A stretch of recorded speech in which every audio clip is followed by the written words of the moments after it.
afternoon, and a warm hello from UCLA. We're excited to welcome you to our very first Privacy and Access series.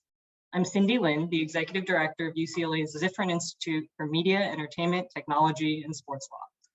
The modern information society is governed by a central tension between the drive to promote transparency and open access to information, and at the same time, the need to safeguard privacy and personal dignity. This series, which is organized by the UCLA Institute for Technology, Law, and Policy and the Ziffren Institute, explores different issues within that dynamic. We will feature leading speakers from academia, civil society, government, industry, who have made unique contributions to how information is shared, protected, and regulated. Today's program, which is also co-sponsored by the National Freedom of Information Coalition, explores topics in transparency and public oversight. Our speakers are, and if you can please wave while I introduce your name, Sharon Dolovich, Faculty Director of the UCLA Prison Law and Policy Program, Jeanne Holm, Deputy Mayor for Budget Innovation, City of Los Angeles, and Michael Morisy, Founder and Director of Muckrock. Today's program will be moderated by Michael Karanikolas, Executive Director of the UCLA Institute for Technology, Law, and Policy. And with that, I'll turn it over to Michael and our panelists. Thank you. Thank you so much for that introduction, and thanks to all of you for joining us. This is, as I think Cindy mentioned, this is the first in a series of events that we're co-hosting together.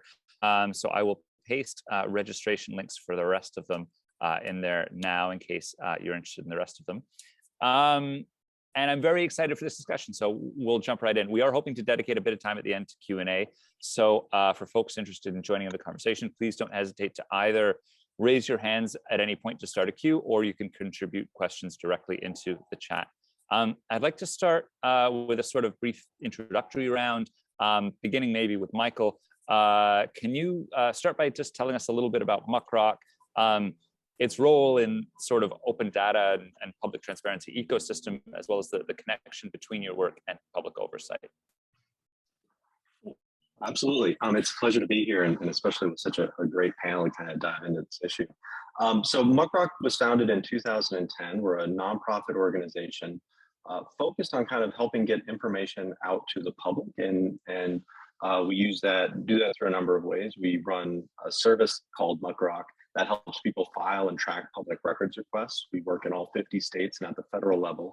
And last summer, we filed our 100,000th public records request. And so we've kind of seen sort of what works out there and some of those challenges. And I've kind of gotten a really good understanding of some of the challenges on the government side to handle that. I think within the ecosystem, we also run a service called Document Cloud that hosts primary source materials uploaded by primarily newsrooms, but also research organizations, academic institutions, and other organizations that are trying to host sort of primary source materials such as emails and documents and memos and budgets, and make those accessible to the public. One of the things I found was really kind of missing when we kind of entered the public records field in 2010 was just kind of examples of the power of transparency and really clear ways of kind of how other people could do that. And so we try to be as open as possible with our work. We are all open source technology, but we also open source kind of the underlying public records request language so that other people, whether or not they use Muckrock to file their requests, can kind of learn from each other and kind of see sort of the importance, not just of the data that comes out, but the process of how that data is made. So it's been really cool kind of seeing both these direct impacts of sort of public records, but also the ecosystem, and really an amazing community that's kind of grown up thinking a lot about these issues. Fantastic. And I'm glad that you queued up with examples of the power of transparency, because I think that takes us directly to Sharon. If you want to introduce, I'm not sure if you're going broadly on the UCLA Prison Law and Policy Program or specifically on the COVID Behind Bars project, but would be great to hear more about your work and the way that open data interfaces with your own efforts to support public accountability. Great, thank you. So I have been asked, as Michael said, to talk about transparency in a specific context, which is prisons. And just a little bit of kind of background, I'm not sure if people realize just how secretive prisons are, just how much of what goes on inside prisons is just not available to public view. We know that prisons are behind high walls, so we can't really see ourselves, but it's also true that media doesn't have access to prisons. It's hard for even loved ones necessarily to get into prisons. So this is deeply problematic because prisons are a public institution and prison administrators are public servants, supposedly, working on our behalf. But instead, what goes on is that the information about what happens in prison tends to be treated as proprietary. So if I'm a prison official, then I get control over the prison and what happens. So we need transparency urgently, obviously. COVID turned out to, so I want to just talk specifically about our COVID work. For the first time, really, we started seeing prison officials making available huge amounts of data. And so I'm just going to share some screen a little bit from our project. So we started the COVID Behind Bars Data Project. And I've just given you a visual of what our website looks like. So what we've done is, what happened at the beginning of COVID was prisons and jails around the country started posting all of this COVID data. So testing data, active cases of COVID, cumulative numbers of infections, number of deaths, both for staff and for residents. Pretty much around the country, we have 53 state and federal agencies. We have a bunch of jails. And what we've done at the COVID Data Project is, with the help of our data team, we've built, as you can see, some scrapers, and we basically twice weekly are scraping all of the data that is posted from more than 1,700 prisons and jails around the country. That includes BOP and ICE detention and youth facilities. And if you go to our website, you will be able to see the data and also manipulate the data and develop visualizations about the data. What we're trying to do is make it as public as possible. And I'll just show you, this gives you a little bit of a sense. I've given you kind of a closer look at some of the key cumulative numbers, which again is, so this is data that you wouldn't have seen the quality of before. At the same time, and this is the point that I wanted to make by way of introduction, at the same time, we have all this data. It's actually terrible data. So in terms of data quality, in terms of data transparency, what we have is terrific, but it's not nearly what we need. One of the things that we've done, we started doing probably about 6 or 8 months into the pandemic, was we developed a data quality and data transparency scorecard. And so we score all the agencies. And we've been doing this every few months, updating our numbers. And basically almost every jurisdiction still gets an F. And in fact, a lot of the data quality and transparency has declined over the course of the pandemic. So a lot of what we do, we gather the data, we clean the data, we post the data, we make the data available. We also spend a lot of our time working on reports about the data quality, and we work with agencies. We worked with someone in Senator Warren's office that was trying to develop a transparency statute to require disclosure. So our work sort of is at the intersection of trying to get as much data out as we can and also making sense of what we don't have. Okay, thank you so much. So let's go to Jeanne next, especially on all those discussions about data quality and transparency. Can you maybe introduce a bit about your role with the City of LA and the connection between your work with efforts to support public transparency? Sure, of course. So my name is Jeanne, and I'm the Deputy Mayor for Budget and Innovation. What that means is I oversee the city's $11.5 billion budget. We're right in the midst of preparing the mayor's budget this year, as well as the $60 billion we have in investments from our pension plans, personnel, innovation, technology, real estate, a whole variety of things, which touch on a lot of things that people care about, right? People care about how we spend money. People care about transparency and policing. People care about, real estate and making sure that the government is being held accountable for fair dealings. So we publish open data. I'm going to publish a couple of links in the chat. We publish open data at the City of Los Angeles in as transparent form as possible. We get feedback on our data sets. We respond to that feedback. And then we also have an open API for those tech geeks who enjoy that sort of thing. Right now, this week is actually kind of an interesting week to have this conversation because Saturday is International Open Data Day. And so we have been doing an internal competition amongst our departments to be able to clean up data, refresh data, make data more accurate, and publish new data, often in response to CPRA requests. One of the other, so CPRA is the California Public Records Act, which allows anybody to be able on the California front to request public records, which basically is everything that transacts in the city because we also work for you. At the national level, it's called the FOIA, or Freedom of Information Act. So they're very, very, very, very similar. We publish all of our publishable CPRA requests, which is pretty much everything. Sometimes we'll redact somebody's individual name, because we're trying to protect some privacy of the individual requesting. But we have over 24,000 of those CPRA requests published. You can search them and deep dive into it. We also publish our budget. So we publish the budget when we first get submissions from the departments, then it goes through a process. Then we publish that budget again, and we do it in a variety of ways that you can look at it both through CSV profiles and kind of delve into the budget, as well as other aspects. Kind of to what we were talking about earlier, I think maybe Sharon brought it up, is issues around data privacy, transparency, is that we understand that there's bias in all data, right? I mean, it's very hard to not have some bias in your data. We've just put all 50,000 employees at the City of Los Angeles through implicit bias training, part of a 6-series course, and trying to open up their own ways, whether they're a developer, which is really important because you could have algorithmic bias, or they're processing data, or they're collecting data. We want them to understand how to be aware of those biases and how to proactively address them. And then we're working on a digital code of ethics that helps us hold each other accountable and accountable to the public for that transparency. I just want to say, I am deep in the public transparency. Before I came to the City of Los Angeles, I was the architect for data.gov, which I also posted the link there.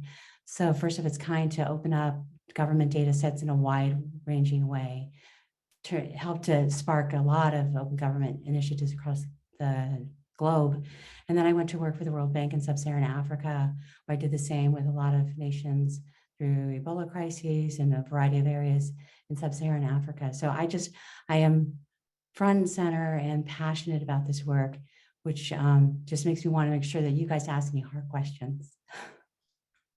On that note, I kind of want to send it back to Sharon, and particularly to pick up on some of the things you mentioned around open API and formats, as well as the different levels of government that are contributing data and challenges with harmonization, because I imagine that's a central challenge with Sharon's work. And then so I sort of wanted to send it back and talk about how that challenge manifests and also how you try to mitigate that. Yeah, so we are scraping data from corrections agencies. So it's jails, it's prisons, local jails, state prisons, federal BOP, ICE detention, immigration detention. And one of the big problems we have is that everybody creates their data in different formats. So,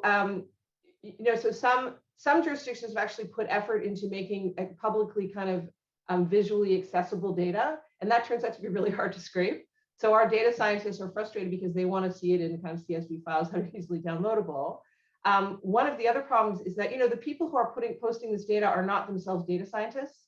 They're civil servants working in the prisons, and so they'll change their data reporting, they'll change their categories without really thinking that there are people out in the world who are trying to follow it and understand what it is they're posting. So we have data dictionaries with all of our different data sets, and you can see if you go onto our website, I dropped the link in the chat, and we're constantly having to update those because it's not just, so it's the form of the data that changes, it's also the substance of the data that changes. That's also challenging. And there's another piece of this, which obviously is true in every aspect that we're talking about today, which is the politics are really intense in the sense that you get agencies, as I said earlier, there's a sense of proprietary control by public servants over the data. And so what you end up with is a lot of impulse to secrecy. And so one of the things that we've seen over the course of the pandemic is agencies that had started posting, I want to say robust data, but some data that was useful, just stopped altogether. So for example, in the middle of the Delta surge, when the state of Florida had cases that were off the charts, the Department of Corrections just declared victory and stopped posting data. And so, it's been since the middle of last year that we've had any idea at all about the specifics of what's been going on inside. So, that's why, in terms of how we deal with all this stuff, like I said, our data scientists are working constantly to fix scrapers, to try to figure out what the data is and to explain it in a way that is accessible to people that are using our data.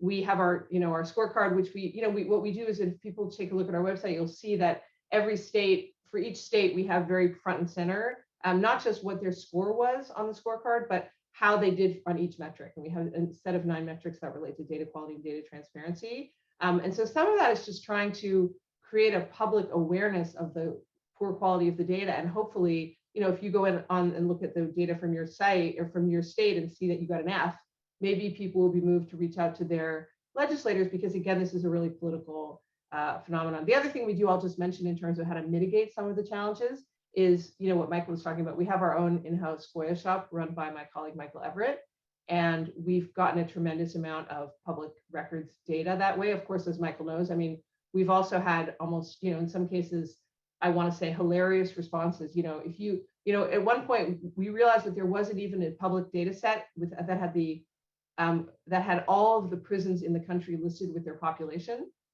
That didn't exist. So we had to create it. And so one of our early public records requests was asking states if they could give us their population data. And we had some state DOCs come back to us and say, that's a security risk, we can't share that data. And so, if they're going to say that, then we get the usual, like, that'll cost you $18,000 for this piece of data. So we spent a lot of time negotiating. Michael, I'm sure, lives in that world constantly. So again, the story that I really want to convey is, it is a sea change to have the data, but both because of the complexity of the kind of levels of political control, and because of the lack of commitment to data transparency and quality, what we have is still not nearly good enough. And it's a lot of work to get even what we have. So I see Michael nodding. I want to maybe ask you then, to what extent these experiences are reflective of your own and reflect a national trend in America's kind of open data ecosystem. Yeah, I think going back to the era of data.gov, and which I think was such an amazing initiative and kind of really set high expectations about where things were headed, kind of hit into the reality of kind of a lot of government data and sort of the interests in it, and how agencies find ways to kind of make it available, but then also sort of the challenges that are kind of underlying that. And that's been definitely experiences that Sharon's run into are things that we're really familiar with. One of the things that's really struck me is that a lot of times we look at FOIA and we see the frustrations as requesters in terms of the FOIA process. And I think there's a lot of talk about how can we improve public records, how can we improve sort of requesting. But so much of this kind of goes back to sort of how agencies have not been able to invest for decades in terms of building up not just good technology and good software, because quite frankly, that is decades behind where it generally should be. But also sort of how do we get agencies to have the skills? How do we empower people within those agencies to kind of make sure that when we're signing a new contract with whatever vendor is going to track our prison population, that part of that contract says we're going to be able to release this data in an open, machine readable way. We're going to train all of our staff in how to be data literate, and how to be not even just data literate, but just how to sort of be able to kind of access this information. And I think that's something we see again and again, is that these laws are passed in the 60s and they're really kind of revolutionary at that point. But the training and the investment to kind of set our government agencies up to fulfill them and creating incentives has not been there. One example I kind of really sticks with me is we were going back and forth with one agency about releasing some emails, and they were like, this is going to be, it's going to be like $800 to get, a week's worth of emails. And we're like, okay, is there any way we can negotiate this? And they're like, no, I've got to print them out, redact them, and then fax them over to you. And we had a few minutes of conversation, and we told them how you like digitally export email, which is not, hard to do once you know how to do it. But this person was never trained on, you can just drag and drop emails from Outlook and onto the desktop. And they're so happy because they now knew how to do this, and they didn't charge us any money. And it's so oftentimes there's just been a real challenge in terms of sort of making sure that data is available in the first place. And that gets a lot worse when you're talking about an industry like prisons and sort of the commercial incentives there, the carceral incentives there. But even if an agency is trying to do the right thing, a lot of times they're not really set up to succeed. And that gets to a very frustrating cycle of requesters who are annoyed and angry and combative, and then agencies get defensive. And so I've been really interested in sort of how do we break that cycle, and how do we find examples where we can build a more broader coalition to kind of show value to advocates and researchers, but also agencies. Because that's one other thing I think about a lot is if I worked at a business where getting data took weeks and weeks, or just understanding how to get something internally, that's got to drive you nuts in terms of just being an effective employee and somebody who's satisfied and able to get their job done. Yeah, I think that's a perfect question. I think to put it back to Jeanne then, that idea of the sort of the vicious circle between frustrated requesters not using the system, lack of use of the system, disincentivizing its own investment on that. Jeanne, as somebody who's working on the supply side of this, I would love to know your thoughts about avenues that officials working on the supply side on it, that governments can take to try to mitigate that challenge, mitigate some of the frustrations that we've heard, and sort of boost user satisfaction and uptake in the system. Sure, great questions. And I can't agree more with you, Michael. That's part of what, was intriguing to me about working on data.gov was understanding how reliant some businesses are. So, we had a government shutdown at one point while I was with the Obama administration. And so we had to, by law, turn off the access to data.gov. I have a different personal opinion, but that was what we had to do. And businesses were, they were relying on that real-time data. And so if you're a government agency, you take a certain responsibility in either being able to provide to researchers or businesses or just advocates accurate, timely, reliable data. And while not all data is perfect, and I think this gets back to some of the government fear sometimes in releasing data, just be honest about it, right? If you didn't collect it one year because of COVID, if you think that there's something got screwed up one time, just be clear in the metadata. And so that the researchers or people running an API or running some algorithm understand that. And I think people understand that things happen. But if you're not clear about it, or you don't release the data at all because there's some small error, it becomes problematic for lots of reasons. So part of what, and I have to do, in full disclosure, I actually teach at UCLA Extension. So I teach courses in data science.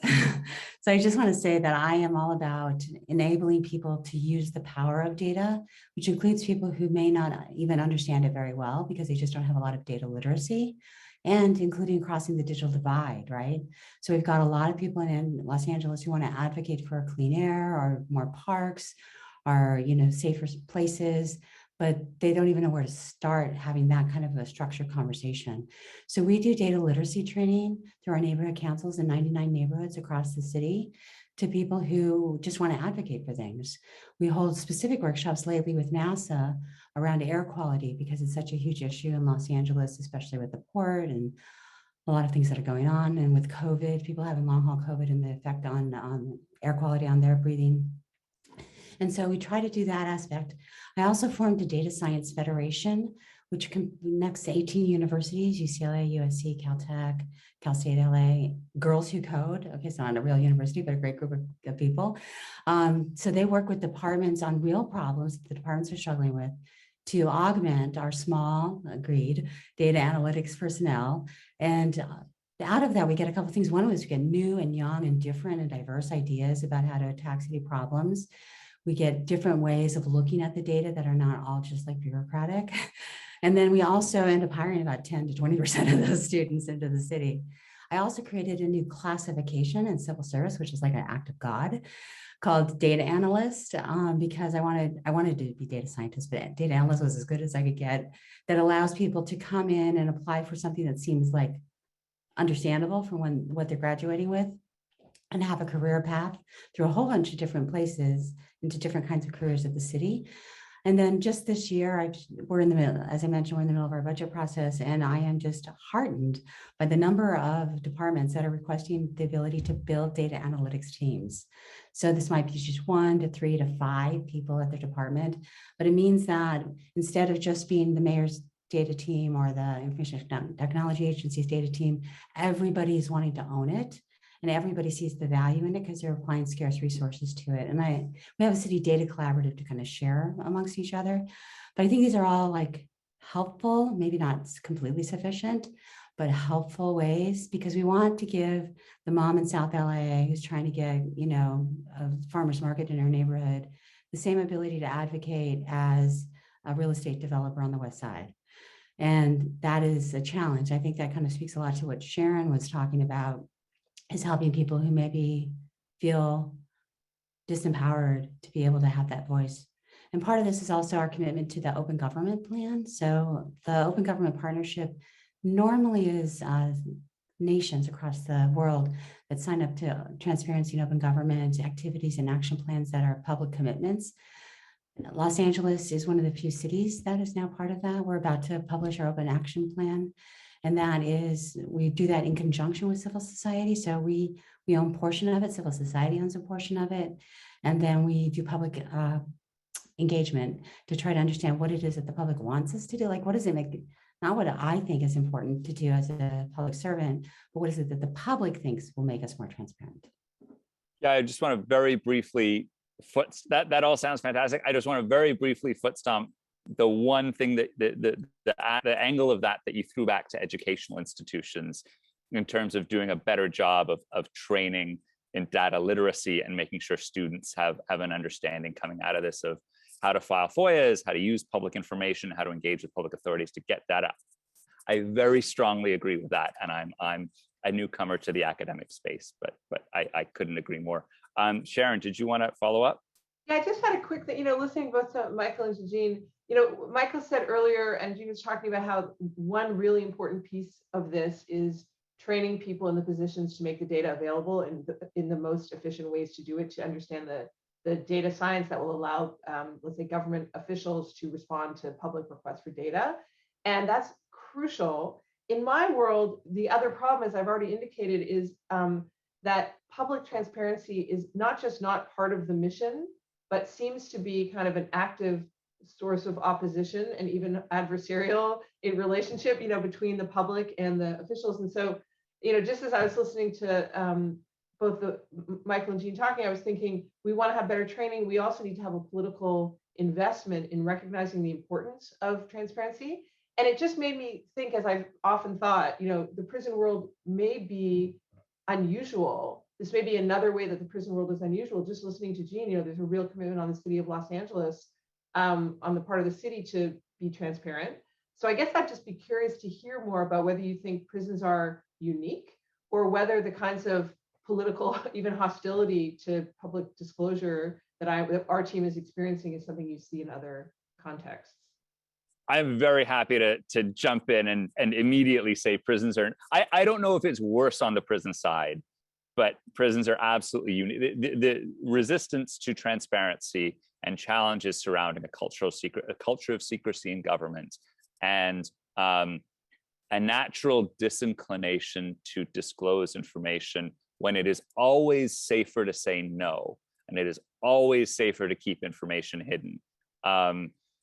I don't want to, I can't comment comparatively on whether it's worse on the prisons. I could see a lot of reasons why it would be worse in certain sectors, potentially including prisons, certainly including national security establishment. I definitely, it's not the same across all sectors, but these are very common frustrations. And maybe I'm sure Michael can describe it better than I can, so I should pass it over to him.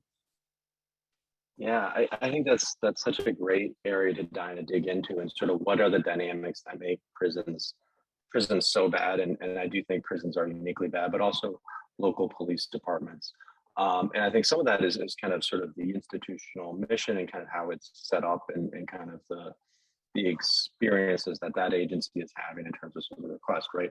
The most frequent requesters in a lot of states, particularly with prisons, are prisoners, right? And so they're getting a lot of requests that they see as burdensome, harassing, and that sort of thing, but sometimes are really critical to righting injustice or to helping raise awareness about issues. And it's a complex balance, and it's also there's always a major imbalance between the requester and the agency being requested of. It's a person versus an institution, and one of those probably has a lot more time and a lot more lawyers, usually, not always, but I think you also see that, from other types of institutions when they feel that public records has become weaponized or is harassing, right? I think we've seen this in years past, and unfortunately currently at the local level, but in the educational field, whether that was sort of people filing what felt like harassing requests around sort of climate change data and that sort of thing, or now sort of the things you're seeing play out at the local level where schools do feel like, hey, this stuff is just attacking us. This is not a productive use of our time. We're already asking our public servants to do too much with too little. And again, I do think prisons, there's some really core issues that need to be addressed there, but I think you can see similar challenges across a wide range of institutions, depending on the circumstances. I think some of the things to kind of think about there are then like thinking like, with prisons, sort of like, what are these pieces of data? What are we doing? And then also maybe some of these institutions should be fundamentally rethought. And data is sort of tends to be self-perpetuating, but I think it's also an opportunity to look at sort of certain programs and certain things and say, whether that's a benefit that the public is entitled to, or sort of something that's more punitive, maybe we should rethink that. And I think you've seen that in a lot of states, or some states, I think the marijuana legalization movement, right? Used to have all these criminal records that are now hopefully no longer being generated. And that's kind of a data that we no longer have, and is probably a sign of progress on that area. But it's, definitely prisons and police departments feel a sense of ownership of those records. And I think as institutions, Sharon, I loved your example earlier about the report card. How do we find systemic ways to kind of push back against that opaqueness? Because if it's just individual requesters constantly losing those fights, change doesn't happen, and the agency actually benefits by having those fights. And I think there's, when there is that sort of secretiveness, Jeanne, I think you had the great example of it. It can be painful the first time you make something transparent, but if you build that muscle, if you kind of build that over time, you get better strategies and techniques, and you have a hopefully more trusting public, but also an agency that knows how to build this into their core processes. I find the agencies that are the most challenging to deal with public records requests are the ones that receive like 2 or 3 a year and don't know what to do and kind of freak out about them. The agencies that receive thousands of requests a year, it's just another day in the office, and they've got a process, and they've built that muscle. Yeah, I've absolutely been involved in projects that attempted to kickstart new or embryonic records requesting systems by essentially training journalists and funding them under the idea that if agencies get used to receiving requests and people get used to filing them, it creates a virtuous circle on the other side. So I guess that seems to be a good point to send it back to Jeanne, particularly given what we've heard about resistance and cultures of secrecy. That's absolutely not to suggest that public agencies are a monolith. And I think that one of the most valuable and one of the most important areas and aspects in support of transparency are the fact that you do have these open data champions kind of sprinkled across the public sector. I've worked with many of them over the years. They're fantastic, talented people that are working tirelessly in support of transparency. I wonder if you have thoughts about, as I imagine one of those open data champions yourself, about how you take on that challenge of driving a broader institutional culture in support of transparency, and that tension that can exist between the public sector, between an individual employee that wants to support more open government and broader structures or potentially institutional structures that are less sympathetic to that aim. Sure, and I'll give an example with the police force, but I also wanted to say that I kind of approach this the way I approach data science problems. So I want to collect not just quantitative data, but qualitative data too. And when I think about why people resist sharing data from the government when it's your data, it belongs to all of you, right? Is because there's technical issues or maybe data literacy issues where they just don't know how. I think when somebody made a suggestion earlier about don't know how to export emails into a spreadsheet. But there's also, and so we do data literacy courses in the interior to the city too through our city data collaborative. And I also started an organization that's really just focused on CPRAs because it was pretty painful when I first came to the city about 6 years ago. And so we put in a program called Next Request, which is just a technology like many technologies, but it's focused just on getting public requests out in a more transparent way. And the biggest part of that was not necessarily the lift on the technology, although that was helpful.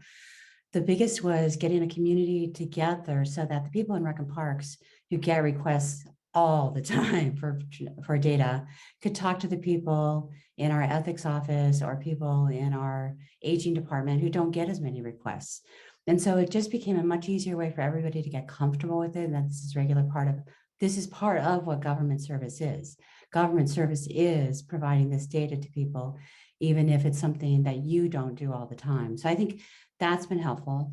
One of the things that California has done that's been really helpful, I think, but y'all can tell me if this is helpful, is the standards for the use and release of annual data by police departments and the use of force.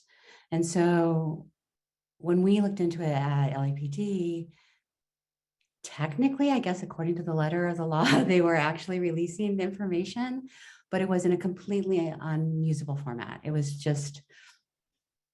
published on an obscure website in a very random format. So we just worked with them. So again, not trying to throw anyone under the bus, because you want people to want to own it. We worked with them. We used our own data team in the mayor's office to help format that data, create it so that it's more accurate, so it's more insightful, so that it's searchable, so you can download it. And then as part of that, we signed up for 8 Can't Wait, which is the 8 policing principles for more transparency, more equity, more safety. I'm not getting quite all of the pieces correct there. But the fact is that the police department and every department of the city needs to be held accountable for making sure that we are doing the work that you want us to do. And you can't tell if we're doing the work you want us to do unless you understand the challenges and the issues and the things that are happening in a way that lets people like Sharon and Michael explore that and enlighten it and like reveal things that we might be doing wrong or reveal when we're doing something right.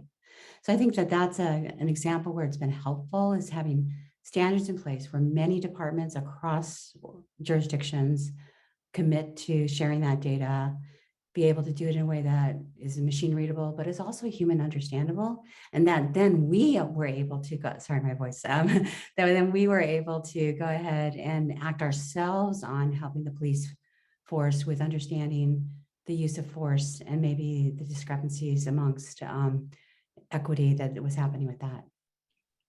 Yeah, I'm glad you raised the accessibility and document formats question, which is so important. I come at this originally from the Canadian system, and just about every Canadian journalist worth their salt will have a story about getting a $50,000 or 50,000 or 70,000 page non-machine readable PDF from the government in response to their request. The resolution to that in the Canadian side was to legally mandate that requesters can receive documents in the format of their choosing.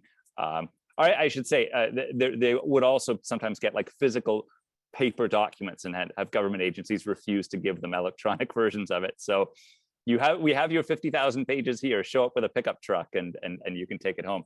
Very helpful. Yeah, I mean it's a creative way of saying no, is what it is.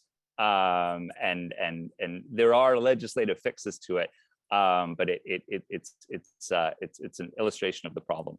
And I think that sort of takes us to maybe a question around digital technologies.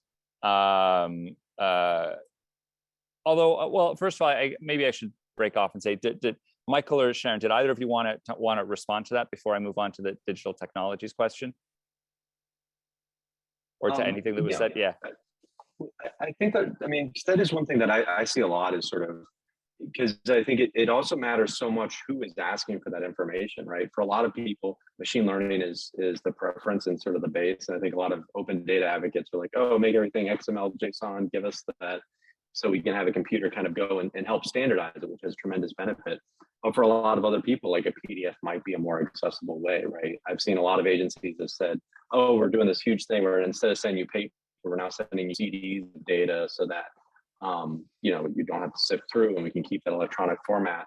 But then many requesters today don't have CD readers. And so I think it is challenging. And I think this was one thing that Sharon mentioned earlier that really struck with me is sort of some agencies are putting out these really nice graphs and kind of visualizations of that, which for many users is actually going to be a much more useful presentation. But then if you need that underlying data, it can be really frustrating. And I think it's important to kind of acknowledge those challenges and think about, okay, what can we do to kind of over time kind of, have agencies kind of build out more robust things, but be okay with, let's start with one or the other, as long as it's not truckfuls of paper, and also that it's something that is improving over time and that there's a real dialogue around. Yeah, I would love to just jump in and pick up on one thing you said, Michael, about the Canadian legislative alternative, and just to say how wonderful that would be if we could have something equivalent here. The government mandated transparency. I mean, again, I'm talking about my world in prisons. At least we're talking about the federal government, which is the most efficient way to do it. If you could have a federal statute, that would prevent you from having to fight it in all 50 states to get the legislation you want. The problem is that in our world, again, most prisons and jails are run at the state level or the local level. And so there are limits to what the federal government could do, even if it wanted to legislate, even if Congress wanted to legislate. There actually is congressional legislation mandating reporting of all deaths in custody.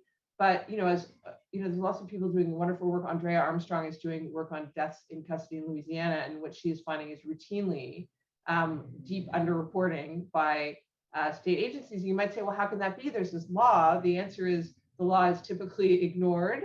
And part of the problem is, and again, it's sort of a combination of practicality and lack of political will. So there are limits to the kinds of sticks that the federal government can use. The federal government just can't say to the states, you have to do this. All they can do is tie it to federal aid and say, if you don't do X, we won't give you this funding. And so if we had more political will, the Congress might have pulled out every stop and tried to figure out all of the money that they could tie to this data reporting. But instead, they said, we're going to take away 10% of this small pot of money. And as one of my colleagues pointed out, it's actually in some cases more expensive for an agency to comply than to pay, than to lose that small portion of money. So there's a political structure problem and a political will problem that makes it very different in terms of the legislative environment that we have, rather than, as opposed to in Canada, which makes it hard. Yeah, I'll do one more quick plug, not necessarily for the Canadian system, but for aspects of the Canadian system where there are oversight bodies that have order-making power. The Ontario Information and Privacy Commissioner, the BC Information and Privacy Commissioner. The Federal Information Commissioner has recently had her powers expanded. However, it's not quite as strong as you see in Ontario and BC, and also not as strong as you would see in somewhere like India, in places that have like very robust information commissioners. But there are a variety of systems around the world that empower independent oversight bodies with the ability to order particular documents to be disclosed, typically in relation to a FOIA or a right to information request, but can also order different data management practices.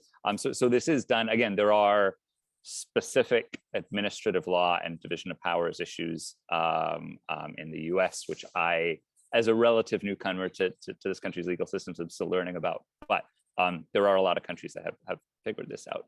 And including, I'll also, one more quick plug, at the state level in Connecticut, they also have an oversight body with I believe that has binding powers. So that's just, it is possible and it can be done, but there are challenges to it. And political will is a big one. We've had some discussion about, or actually, now that it's 1:45, why don't we briefly go to any questions that are still open in the chat. I would encourage attendees, if you have questions, to put them either in the chat or the Q&A. There's one from Benjamin Akina Moyeje. I'm sorry, I know Benjamin, and so I apologize for butchering your last name. To what extent does the use or value of data to the public, to what extent of use or value will the data set be to the public for the purpose of collecting data is a government or prison administration? Sharon, was that the one that you had? Yeah, Sharon, do you want to? Yeah. Yeah. So, I mean, I hear in that question a little skepticism, like, why should we bother? Because all we're going to do is get information about things that we want to change. You know, that the prison administration is terrible, and so all we're going to get is more of that. But I actually, our project is dedicated to the idea that we need public political will in order to change prisons from top to bottom. And one major obstacle to developing political will around the need for change is just that what goes on in prison is such a black box. People don't even really know. They don't have a foundation for making an argument that we need to do things differently because we don't know how things are done. And so our project is all about, in the first instance, getting as much data as we can about what goes on inside. And of course, with the COVID Data Project, it's around COVID, to empower advocates and activists and anybody who wants to understand more about what's going on, to see why we need change, to actually get the kind of real-time data. So I just wanted to just share a few things that we've been doing to try to make our data accessible, because we were talking about before, in some ways we want the least accessible format so we can put it, the CSV files on our GitHub for the data geeks. But we also are committed to mining our data that we gather and trying to pull out aspects of it that would actually help members of the public who might not have a deep understanding of the issues at the ground level to understand, what they're seeing. And so I wanted to just share quickly, I just pulled up our Instagram, let me see if I can find it. So this is just our Instagram. It's COVID, it's UCLA prison data. And we have a Twitter feed also, which is at UCLA prison data. And our data scientists basically go through. So for example, this one is, we have these hex maps that show where we're getting the data. So this shows you that almost no states are actually reporting data. Well, we need to know how many people inside are getting boosters, so we have a sense of what the policy should be in terms of protecting people from COVID. Or this is in a few states, the kind of dramatic increase in COVID cases that have emerged during Omicron. And we have like numbers going up in jails and outbreaks, and this is one of the things that one of the vehicles that we use to try to get the data out there.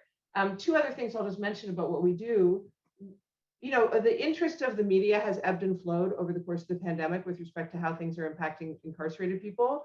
But there have been many moments since March 2020 when there's been a lot of journalistic interest. And during those periods, we are fielding, multiple questions every week from journalists reaching out to us to ask to talk about the data, ask for help explaining the data so they can better explain it in their stories. And that means that the public will have a better chance of understanding what's happening. So we've prioritized working with journalists as a kind of pathway to public understanding. And then the other thing we've done is we've used our data. And so we have the data that we scrape, we have the data we get from public records. And then we have a team, some members of our team have been crafting new data sets, like I mentioned, just the basic facility level data with population data, age cohorting in prison.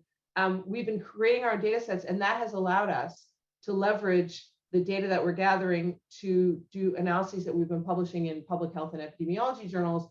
And when you get that, so we've published, for example, in Journal of the American Medical Association and the American Journal of Preventive Medicine, data on just disparity, COVID infection rate and death disparity between incarcerated people and the public, between staff and the public.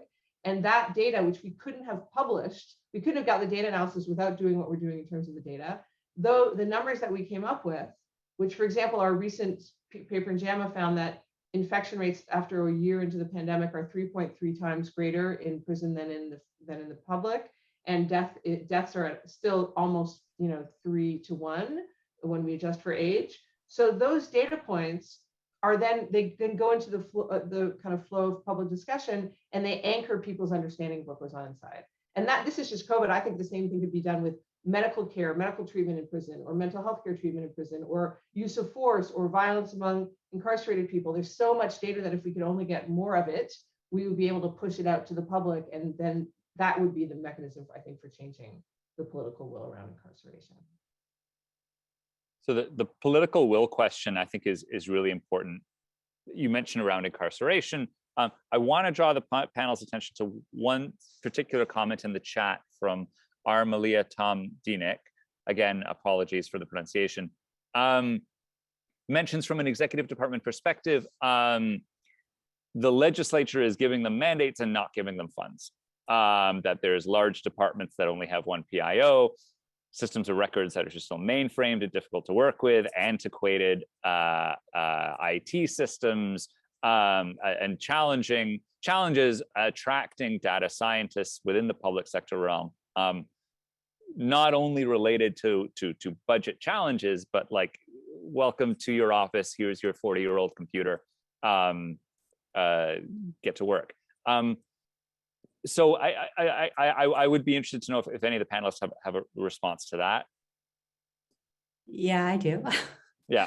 So before I came to the city, I was at the World Bank, at the White House, and at NASA for 32 years. So granted, I might have had a slightly different aspect, but I was working like out of a backpack for 3 years in sub-Saharan Africa.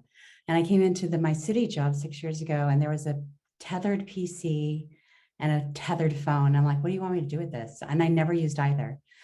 Now we've gone to mobile worker and we have a lot more flexibility, but oh my gosh, like when you have an organization that's at that level, you realize there's a lot of change management that has to happen. And so fortunately, I'm in my current position, I'm the head of the budget.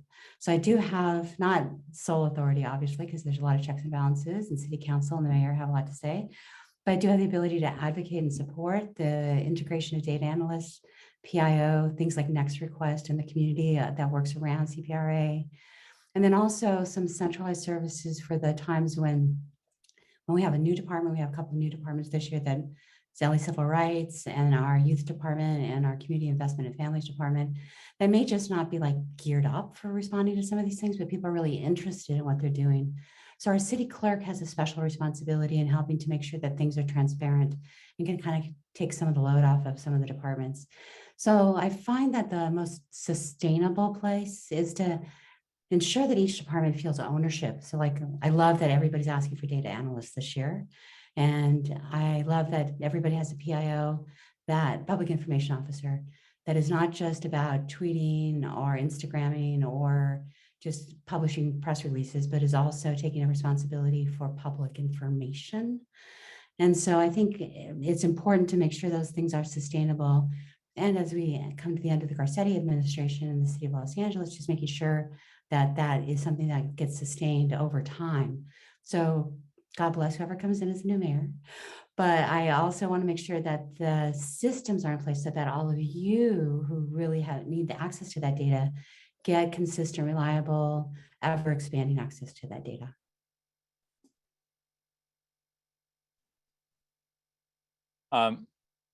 Yeah, there's another question in the Q&A related to resources on the requesting side. How does one find resources to train individuals, municipalities, colleagues to use the data? I'm in New York and we're attempting to craft model legislation to push data as opposed to requesting it all. Again, these are mandates with no funding. The anonymous attendee, I'm sure I pronounced that one correctly, has not mentioned whether the sector that they're in, whether they're a journalist, whether it's civil society or what have you. I have some suggestions, but I want to pass that over to Michael about resources that are available for folks in this space. Yeah, I guess the question I've got about that question is sort of like resources to train individuals, municipalities. Like, is that from the civil society or is that from within government itself? Because I think I love, Jeanne, the story you shared, and also the one you shared in the chat about kind of using data to kind of target digital divide resources. I think that's so great, because I think one of the things that a lot of governments have been doing great work on, and I'd love to see kind of spread both within government, but also within news media and civil society to kind of support that, is building ecosystems around this data and making sure it's useful, making sure that it's something that if it does go away, people yell about it. I think the transparency community, the research community, we're good about saying, hey, we want this, we want that. But some of these institutions that rely on that, are very fragile, right? You know, there's some really important data sets that government agencies release, and it's like one institution that does a great job of cleaning it up and reposting it and making it useful. But if that one institution like misses a grant one year, then all that value is just lost. And I think looking at building partnerships, I think we used to be very involved with the Code for America Brigade and Code for Boston, for example, where you had a lot of sort of like technology volunteers, you had a lot of people from government and the nonprofit sector came together to kind of use open data in some creative ways. I think building partnerships with academic institutions, I think looking at the intersections between all the different ways that open data and open records are useful, and start building a stronger community that supports this and engages around these issues, because I think there's so many different worlds that rely on this. And I think the shutdown of data.gov during the government shutdown is a great example. They don't do a great job of connecting. They don't do a great job of putting together a unified voice in terms of how important open data is and focusing on some of those really important use cases. A lot of times we talk about open data in the abstract. And what I found is it becomes most vital when it is applied to sort of prisons and all the people who have loved ones and family members who are in prisons, and they need that data just even to figure out sort of, you know, when can they see their loved one again? What can they do to advocate for better communication with them instead of going through some of these commercial systems? And this open data is in some cases such an important fact in somebody's day-to-day life. How can we sort of look at those examples? How can we build partnerships to kind of bring people who are interested in the theoretical and get them working on the practical? So I think looking for those coding meetups, looking for sort of academic institutions, looking for people who are doing work in the areas, but maybe they're not data literate if you're a data person, or if you're a data person and you don't know the coding side. There's lots of other really wonderful opportunities within academia and the nonprofit sector that are looking for good problems, and they've got a lot of energy, but they maybe don't know exactly what problems they should be tackling. So I think if you can make those connections, that can be really powerful. Yeah, there's been a flurry of links posted in the chat while you were speaking, which is great. The questioner mentioned that they're part of an open government coalition. If that coalition is not yet a member of the National Freedom of Information Coalition, NFOIC, who are a co-sponsor of today's event, then you should definitely look into joining, because they're a fantastic national organization. They work more on the FOI side than on the open data side, but I think they have a broader purview. And a couple of other references that I wanted to mention as well. The Open Contracting Partnership specifically works on financial data, but they provide international standards for data disclosure, for all kinds of work. They provide direct support. They're a fantastic organization. Sharon, did you want to jump in? Yeah, just two quick things very quickly. One is just to say, along the lines of what Michael was saying, we've had hundreds of volunteers working with us all around the country with all kinds of skills. So if anybody here has data science skills and wants to work with us, we could use your help. But the thing I wanted to say is just reflecting on that conversation over the last hour, I feel like we're building a conceptual model of, there's not just one kind of government agency with one set of attitudes or one set of challenges when it comes to data disclosure. And it seems like, I talked about prisons, Michael rightly added police, Michael, you added the military. I mean, so there's some agencies that are far in the end of kind of data, hiding the data. And then you have a spectrum where there are other agencies that actually are much more open and would be willing to work with members of the public who want data if only they had the capacity. And so I feel like sort of this is an academic setting, and just to develop a working model of different kinds of relationships between government agencies and freedom of information, I think would be a really helpful thing to come out of this conversation. Fantastic. We're just approaching the top of the hour, but I wanted to make sure to ask each of you very quickly before we go, is there one legislative or policy change that you think would be particularly meaningful or particularly important to improve public transparency? Maybe we can go to Michael first, and then Jeanne, and then back to Sharon. I only get one. I'm going to say fund and empower sort of our transparency offices so that they can get involved in the beginning and set things up for success. I'm going to say require data science in every high school as part of the required coursework so that everybody understands and can advocate for what they want and demand the data. And I would just say, I mean, in my world, what we really need is state legislative directives mandating robust disclosure with no squirreling out of your legal obligations. That would be perfect. Fantastic. Those are all great ideas. That takes us to the top of the hour. So thanks to our panelists, thanks to everybody who joined us. Our next event in this series is on emerging approaches to protecting privacy on March 11th. I will post a link once again right now into the chat for those who want to register for that. I think we're even going to be offering CLE credits for that one for the legal crowd. So that's extra incentive. Thanks again to all of you for joining us. Thanks to our fantastic panelists. I enjoyed this conversation enormously. Have a fantastic rest of your day.